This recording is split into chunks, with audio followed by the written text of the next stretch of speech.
You were going on to also, I think, talk about the hearing that was on Capitol Hill yesterday by Darrell Issa. And Darrell Issa, this little car thief troll, who turned the fact that he was a little hoodlum who stole cars into like a business, realizing, hey, I should stop people like myself, and makes millions on car alarms. I mean, I just detest that guy. You can't tell. And so he's holding this hearing, and it's all men who are sitting there. It's like that Sean Hannity panel where it's all the religious men talking about that I think Jon Stewart showed on the Daily Show, and it's all men who are I'm trying to remember who it was, but one of the female congresswomen or senators, I can't remember who, requested they add a woman to the panel. This is someone who had a friend who died of ovarian cancer. He's like, no, she's not qualified to be on the panel. It's all these guys, essentially, with peni that are qualified to talk about it. But somebody with actual female parts is not qualified to talk about birth control. I mean, this is all going on the same day, and this is also all in the backdrop of the law passed in Virginia, with Taliban Bob McDonnell, their governor, who's trying to force invasive procedures, essentially would now like to occupy women's vaginas before they're able to have their right to choose.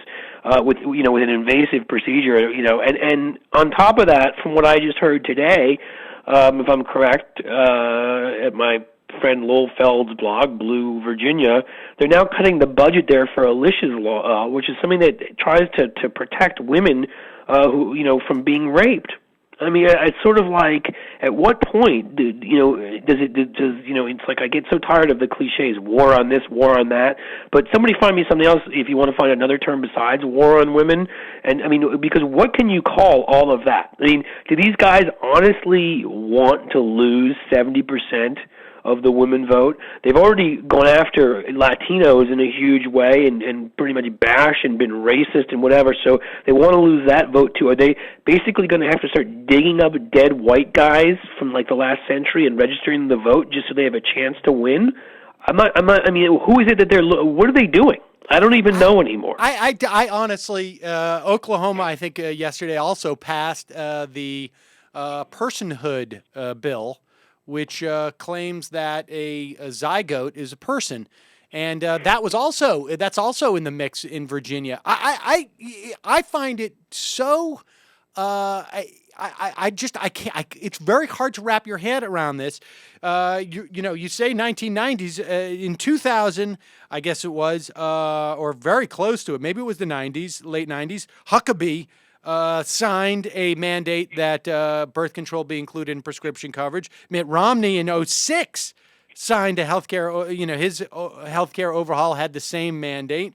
You had Collins and Snow or Greenwood of Pennsylvania co-sponsored bills in 97 requiring contraceptive coverage nationally. It's bizarre. Right. It's bizarre. I mean, what numbers are they looking at? I mean, besides the fact that, let's be honest, I mean, morally they're a bunch of repugnant, atavistic thugs. Okay, so let's get past that because we knew that about them.